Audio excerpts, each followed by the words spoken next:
I put $140,000 into a family investment property only to discover my parents were pocketing the rent money. My brother was living there free, and I was never actually on the title. I'm 32, and I work in commercial real estate, which I know sounds ironic given what happened, but that's actually part of why this whole thing hurts so much, because I understand property and investments and legal structures better than most people, and I still got completely played by my own family.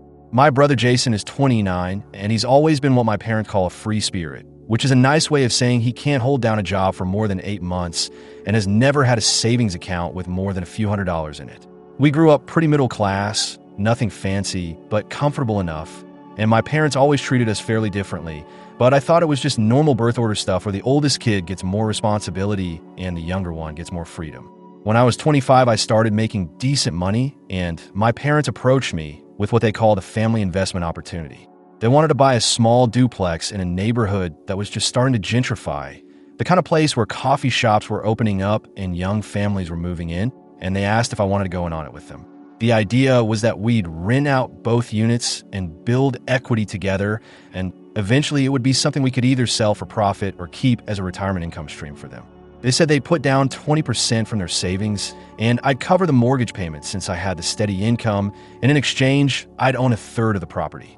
They'd own 2/3 because they were putting up the down payment, and I'd own 1/3 because I was covering the carrying costs. It seemed fair at the time. I remember my dad sitting at their kitchen table with a calculator and a yellow legal pad drawing out the math and showing me how in 15 years we'd have this asset worth potentially double what we put in, and how it was smarter than just letting my money sit in a savings account earning almost nothing. My mom kept saying this is how families build wealth together, and I felt good about it, honestly. I felt like I was being responsible and helping secure their retirement, while also getting myself into the property market, which in my line of work I knew was important. So I agreed. We bought the duplex, and almost immediately my parents said they wanted to live in one of the units themselves. They were renting at the time, and they said it made sense for them to live there instead of paying rent somewhere else. And that way they could keep an eye on the property and handle any maintenance issues with the other unit we'd rent out.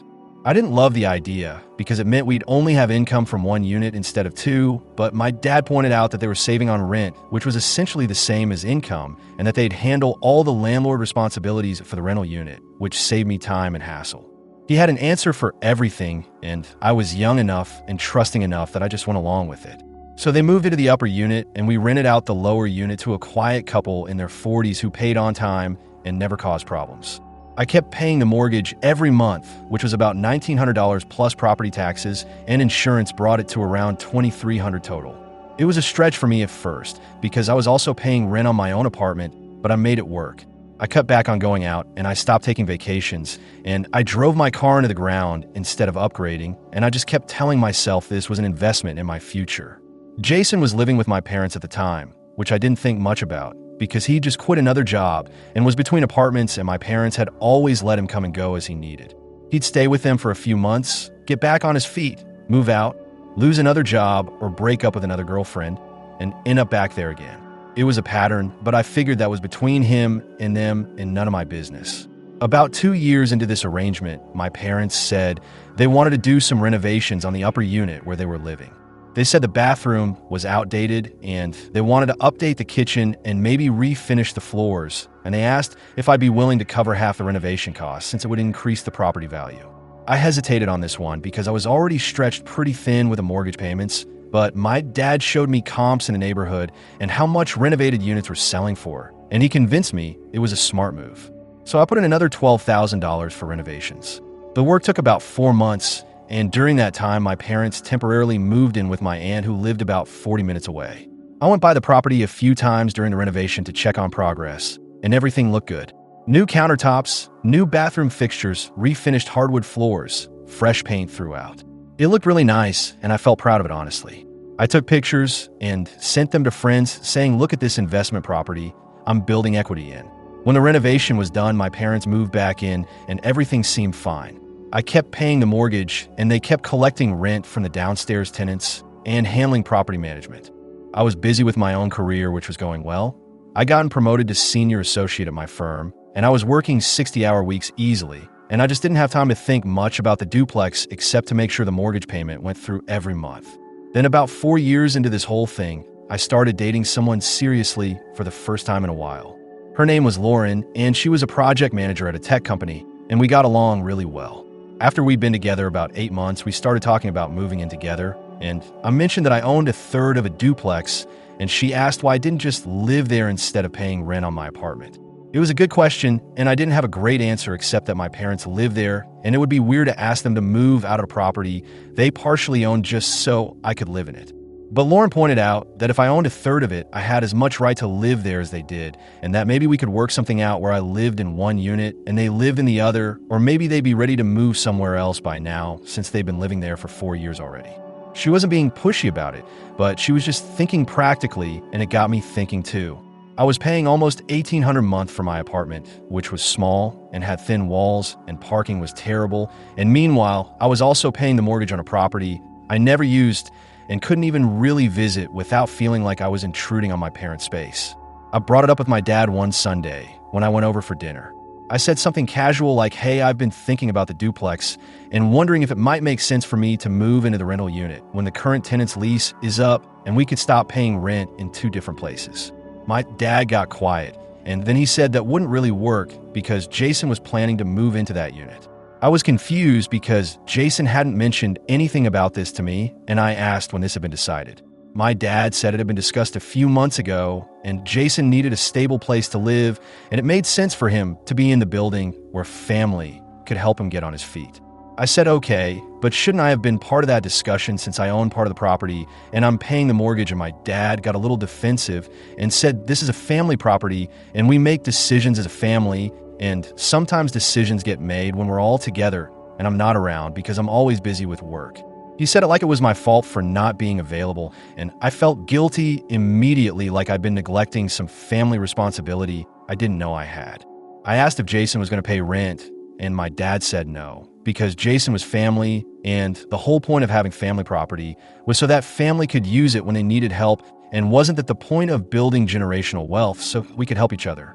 I didn't know how to argue with that without sounding selfish, so I just dropped it and left feeling uneasy, but telling myself maybe it was temporary and Jason would get back on his feet and move out, and then I could revisit the idea of living there myself. Jason moved into the lower unit about a month later, and the tenants moved out, and I kept paying the mortgage. I saw Jason at family gatherings, and he seemed happy enough.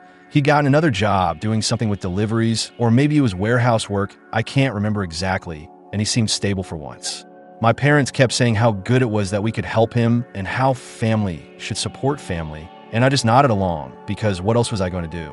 Lauren and I ended up moving in together into a different apartment that we rented together, and things were good between us, but she kept bringing up the duplex and asking why I was still paying so much every month for a property where both my parents and my brother were living rent-free while I was paying rent somewhere else.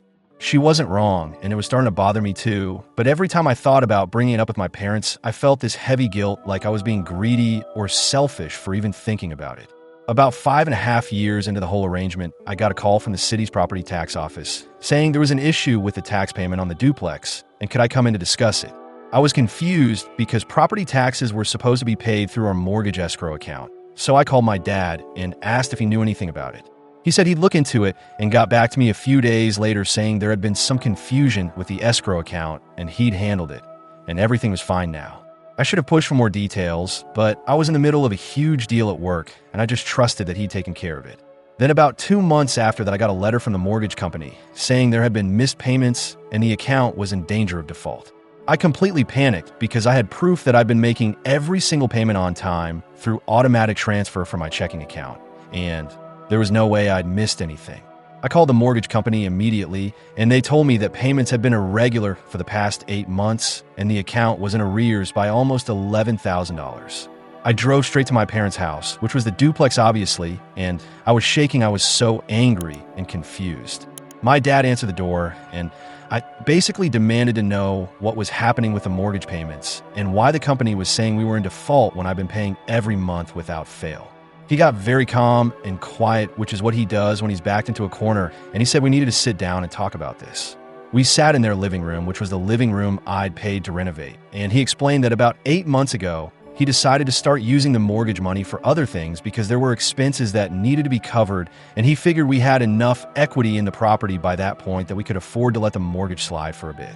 I asked what expenses could possibly be more important than keeping the mortgage current, and he said Jason had some debts that needed to be paid off, and there had been some medical bills for my mom, and the property needed some repairs, and it had just made sense at the time to redirect the funds. I lost it. I asked him how he could make that decision without talking to me when I was the one making the payments, and I was the one whose credit would be destroyed if the property went into foreclosure, and he said he'd been planning to catch everything up before it became a real problem, but things had been tight. I asked where Jason was, and my dad said he was at work, and I said I wanted to talk to him too, because he was living rent-free in a property that was about to go into default, and my dad said there was no need to drag Jason into this, because Jason didn't know anything about the mortgage situation, and he was just living where the family had told him he could live. I went downstairs and used my key to get into Jason's unit, because technically I own part of it, and I wanted to see what kind of repairs could possibly have cost enough to justify letting the mortgage go into default. The unit looked fine. Actually, it looked better than fine. It looked like it had been renovated more recently than the upstairs unit. New appliances in the kitchen, new light fixtures, a big flat-screen TV on the wall, nice furniture. I stood there looking at this space that I'd been paying for and feeling like I'd been punched in the stomach. My dad came downstairs and told me I shouldn't be in there without Jason's permission, and I said this is my property and I'll go wherever I wanted it. And he said actually it was mostly his and my mom's property since they owned 2/3 and I only owned 1/3, so I needed to be respectful of their decisions regarding the property. That was the first time I really understood that they saw this completely differently than I did. To them, I was a minor stakeholder who was obligated to fund their decisions, and to me, I was a co-owner who should have equal say in how the property was managed. I told him I wanted to see all the financial records for the property, every rent check collected, every expense paid, every tax bill, everything. He said he'd give me copies, and I said no, I want them now, and we went back upstairs, and he pulled out a banker's box from his closet that was full of disorganized papers and receipts and bank statements, and I spent the next 3 hours going through everything while he sat at the kitchen table watching me. What I found made me sick. The rental income from the downstairs unit, which had been about $1,400 a month before Jason moved in, had all been deposited into my parents' personal account. None of it had gone toward the mortgage or property taxes. They'd been using it as extra spending money while I paid the entire mortgage myself for 4 years. When Jason moved in, they'd use my mortgage payment money to renovate his unit, which explained the new appliances and fixtures. And then they'd started skipping mortgage payments and using that money for other things. They'd taken out a small home equity line of credit against the property without telling me and used that money to pay off Jason's credit card debt, which was almost $19,000. I asked my dad how he could justify any of this, and he said I was being dramatic and that everything he'd done was for the good of the family, and that I should be grateful I had a family that was willing to invest together and help each other out. He said Jason needed help and parents help their children, and that's just what families do, and I was being selfish for making this about money. I pointed out that I put in almost $140,000 when you added up the mortgage payments and renovation costs, and the down payment they'd supposedly contributed had actually come from the rental income I'd been paying for, which meant I'd essentially funded the entire property myself. He said that wasn't how it worked, and I was misunderstanding the arrangement. I left, and I didn't talk to any of them for 2 weeks. Lauren kept asking what I was going to do, and I didn't know.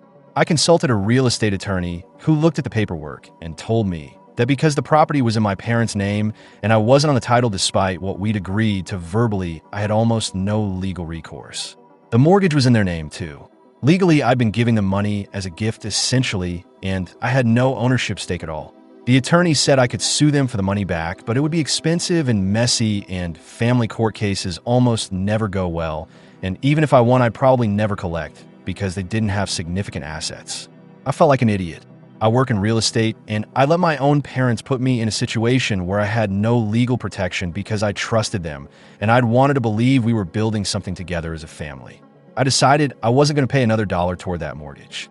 I called my dad and told him I was done, and he could figure out how to make the payment himself or let the property go into foreclosure because I didn't care anymore. He started crying on the phone, which I'd never heard him do before, and he said I was destroying the family. And how could I do this to my mother and to Jason, who needed stability? And I said Jason was almost 30 years old and he could get his own apartment like everyone else's age. My mom called me the next day, and she was angry instead of sad like my dad had been. She said I was being vindictive and cruel, and that I'd agreed to help them with this property, and now I was backing out when they needed me most, and I was putting them at risk of losing their home. I said it was never supposed to be their home forever. It was supposed to be an investment property that we all benefited from, and they'd turned it into a personal piggy bank and a free apartment building for Jason. She said I was exaggerating and twisting everything to make myself look like a victim, when really, I was just being a spoiled brat who couldn't handle not getting my way. Jason finally called me about a week after that, and he didn't sound angry or sad. He just sounded confused. He said he didn't understand why I was making such a big deal out of everything, and that mom and dad had always said this was a family property where family could live, and he thought I knew he was living there and was okay with it.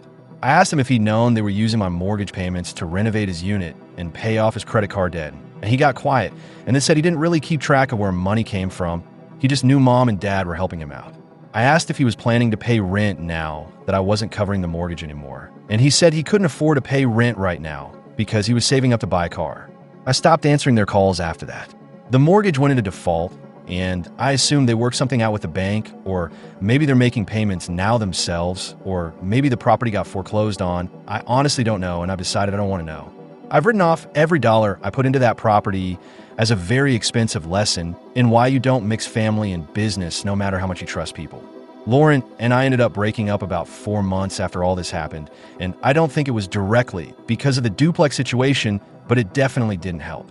She said I'd become withdrawn and bitter, and I was constantly angry, and I couldn't argue with that because I was angry. I was angry at my parents for using me. Angry at Jason for taking advantage of the situation, even if he was too oblivious to fully understand what was happening. Angry at myself for being stupid enough to let it happen, and angry at the whole concept of family obligations and guilt and the ways people manipulate you using love and loyalty. My parents have tried to reach out a few times over the past year. My dad sent me a long email about 6 months ago saying they'd managed to keep the property and they were making the mortgage payments themselves now, and Jason had moved out and they'd rented both units to actual paying tenants, and everything was stable, and maybe now we could work on repairing our relationship. He said they understood, I felt betrayed, but that time heals all wounds and family is forever, and they hoped I could find it in my heart to forgive them because they'd only ever been trying to do what they thought was best for everyone. I didn't respond to the email. I don't think I have forgiveness in me right now, and maybe I never will, and I'm trying to be okay with that. My mom sent me a birthday card last month like nothing had happened, and it had a check for $50 in it, which felt like such a slap in the face that I tore it up and threw it away without even thinking about it. I've talked to a therapist about all of this, and she keeps asking me what I want the outcome to be, and I don't have a good answer. I don't want a relationship with them right now, and maybe not ever. I don't want my money back because I know I'll never get it, and pursuing it would just mean more years of being tangled up with them legally and emotionally. I don't want an apology because I don't think they believe they did anything wrong, and even if they apologized, I don't think I believe it was sincere. What I want is to feel like I didn't waste 6 years and $140,000 on people who saw me as a resource instead of son and a brother. I want to stop feeling stupid every time I drive past a duplex or see a family having dinner together or hear someone talk about helping their parents. I want to stop playing the conversations over in my head and thinking of all the things I should have said differently or all the moments where I could have stood up for myself sooner. I bought my own place about 3 months ago, a small condo that's entirely in my name with a mortgage I pay myself and no one else's keys to. It's not much, but it's mine and no one can take it from me or make decisions about it without my consent, and that matters to me more than I can really explain. Lauren came by to see it before we'd fully broken up, and she said it seemed lonely, and I said lonely is better than taken advantage of, and I think that's when she knew we were done. I still work in real estate, and I still help clients make investment decisions, and I'm good at my job, but there's this bitter taste in my mouth now whenever someone talks about family investments or generational wealth, because I know how quickly they can turn into justification for using people. I had a client last month who wanted to buy a property with his adult son, and I found myself strongly advising against it, and maybe I was projecting, but I couldn't help myself. I told him to keep everything in his own name and keep the finances completely separate. And if he wanted to help his son, he should help him buy his own property, not create some shared arrangement that could blow up later. And the client thanked me for being honest, but I could tell he thought I was being cynical. Maybe I'm cynical now. Maybe that's what happens when the people who are supposed to love you most treat you like an ATM machine and then act wounded when you finally stop making withdrawals available. My parents still don't understand why I'm angry, and Jason still doesn't understand what he did wrong, and I don't have the energy to explain it to them anymore because I don't think they want to understand. I think they want me to get over it and come back and be the reliable son and brother who helps out when family needs help, and I can't be that person anymore. I went to my cousin's wedding last year and managed to avoid my parents for most of the reception, but Jason cornered me near the bar and asked when I was going to stop being mad about the duplex thing, and I told him I wasn't mad about the duplex. I was mad about the lying and the manipulation and the years of being taken advantage of, and he looked at me like I was speaking a foreign language. He said families help each other, and I should let it go. And I said families don't lie to each other, and families don't drain each other dry financially and then act like the victim when the money stops coming, and he walked away saying I'd changed and not in a good way. Maybe he's right. Maybe I have changed. I'm more guarded now, and I'm more skeptical, and I don't trust easily, and I probably sabotaged my relationship with Lauren because I couldn't let anyone get too close after what happened with my family. But I also have boundaries now, which I never had before, and I understand that love doesn't mean letting people hurt you, and sacrifice doesn't mean destroying yourself for someone else's benefit. I don't know if I'll ever have a relationship with my parents again. Part of me misses them or misses what I thought we had before I understood what was really happening. But most of me just feels tired and done and ready to move on without them. I'm building my own life now on my own terms with my own money and my own property, and no one gets to tell me that's selfish or wrong because it's my life and I get to protect it.